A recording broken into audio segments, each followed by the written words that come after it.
جی بیٹا، یہ مضمون ہے آب زمزم۔ آب زمزم کا تقدس وہی پہچانتے ہیں۔ آب زمزم یعنی زمزم کا پانی، ٹھیک ہے، یہ مضمون ہے۔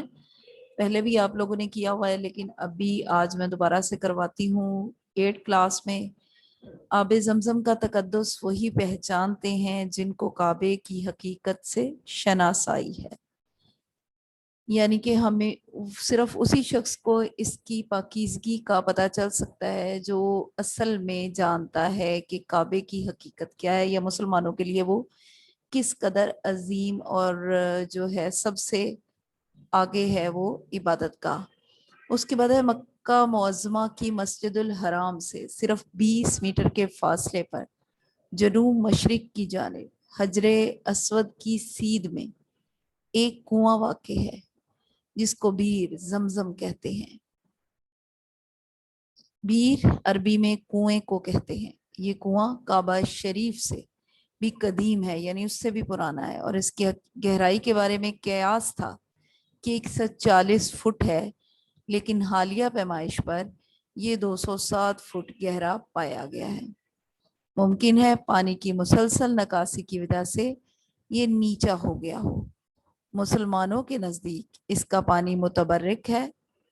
نبی صلی اللہ علیہ وسلم، متبرک یعنی پاک برکت، نبی صلی اللہ علیہ وآلہ وسلم نے اسے ہمیشہ قبلہ رو یعنی قبلے کی طرف منہ کر کے اور کھڑے ہو کر پیا، اور ایک خصوصی دعا فرمائی، اے اللہ میں تجھ سے سوال کرتا ہوں ایک ایسے علم کا جو فائدہ دینے والا ہو، یعنی مانگنے کے لیے سوال کا لفظ استعمال کیا گیا ہے، ایک ایسے علم کا جو فائدہ دینے والا ہو، اور ایسے رزق کا جو مجھے کھلے دل سے عطا کیا جائے، اور مجھے تمام بیماریوں سے شفا مرحمت فرما۔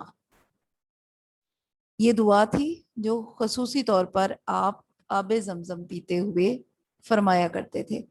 آج سے ہزاروں سال پہلے کی بات ہے کہ آج کل جہاں مکہ مکرمہ کا متبرک شہر آباد ہے، یعنی برکت والا، وہاں ریت اور جھلسی ہوئی پہاڑیوں کے سوا، جھلسی ہوئی ہوتی ہے بیٹا گرمی اور دھوپ کی وجہ سے کسی چیز کا جل جانا، پہاڑیوں کے سوا کچھ نہیں تھا، دور دور تک کسی جاندار کا نشان تک نہ تھا۔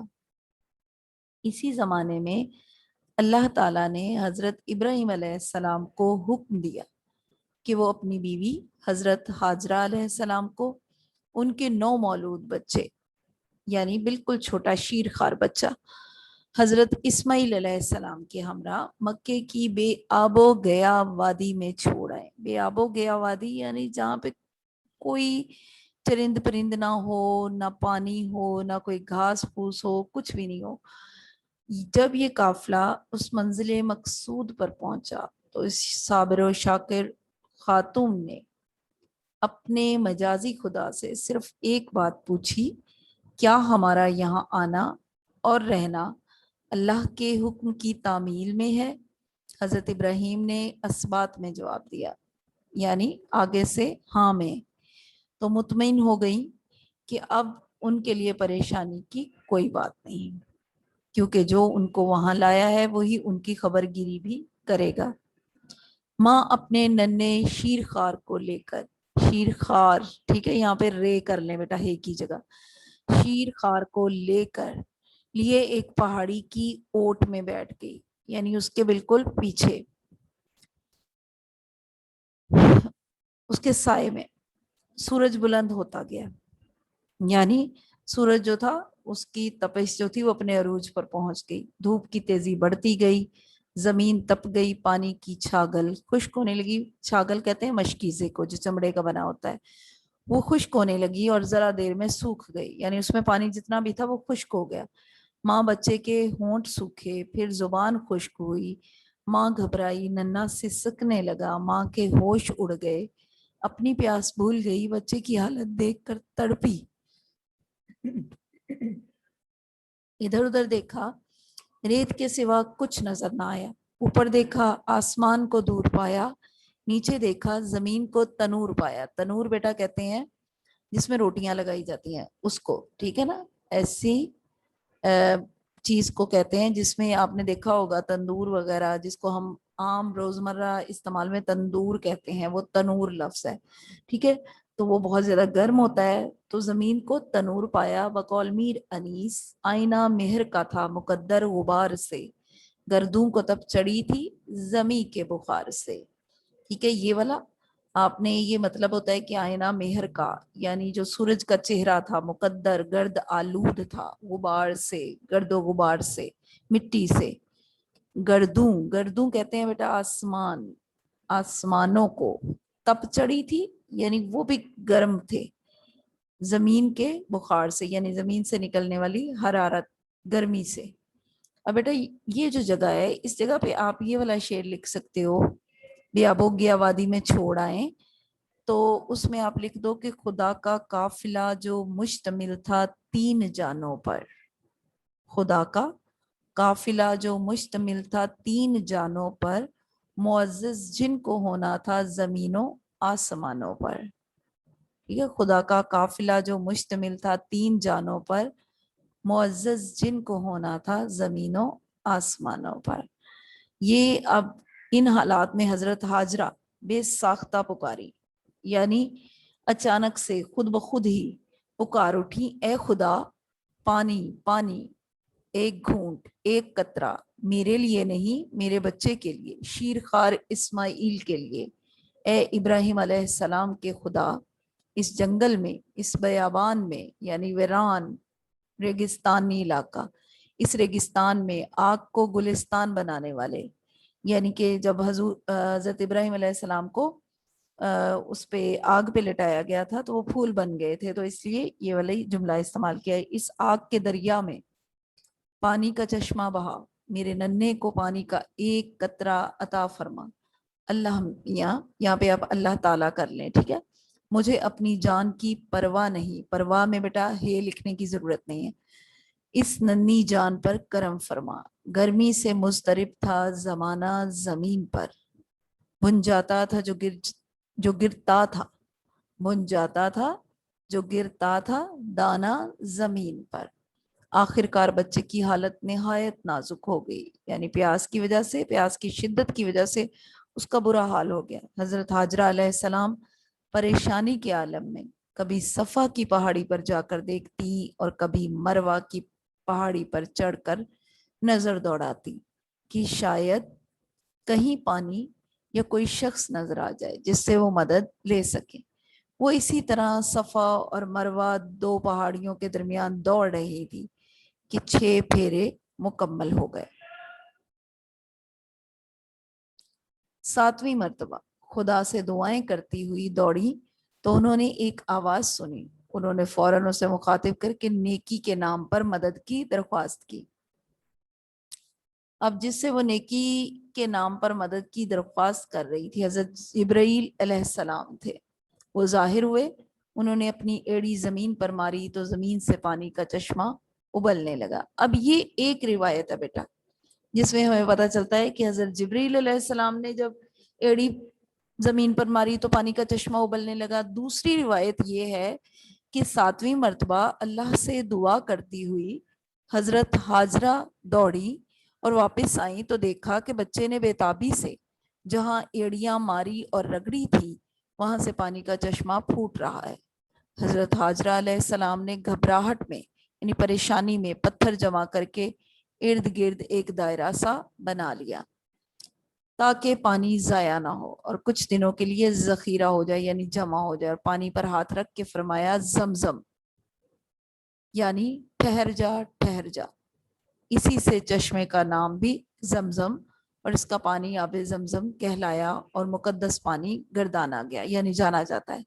جہاں پر ایڑیاں بچے نے رگڑی تھی بہ نچاری، یعنی بے بسی کے عالم میں جس جگہ پر بچے نے اپنی ایڑیاں رگڑی تھی، ہوا تھا چشمہ آب و سرود شیریں کا وہاں جاری، یعنی ٹھنڈے میٹھے پانی کا چشمہ وہاں سے نکل پڑا تھا۔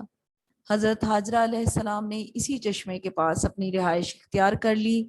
چند روز ہی گزرے تھے کہ صحرا نشین بدوؤں کا ایک قافلہ قریب سے گزرا، یعنی جو صحراؤں میں رہتے ہیں لوگ، اونٹوں پر سفر کرتے ہیں، کہیں بھی بسیرا کر لیتے ہیں، تو وہ وہاں سے گزرے۔ انہوں نے اڑتے اور چہچہاتے ہوئے پرندے دیکھے تو قیاس کیا یعنی اندازہ لگایا کہ اس مکان پر کہیں پانی ہے۔ پانی کی تلاش و جستجو انہیں حضرت حاجرہ کے پاس لے آئی۔ حضرت حاجرہ کے پاس پہنچ کر انہوں نے پانی کی اجازت طلب کی۔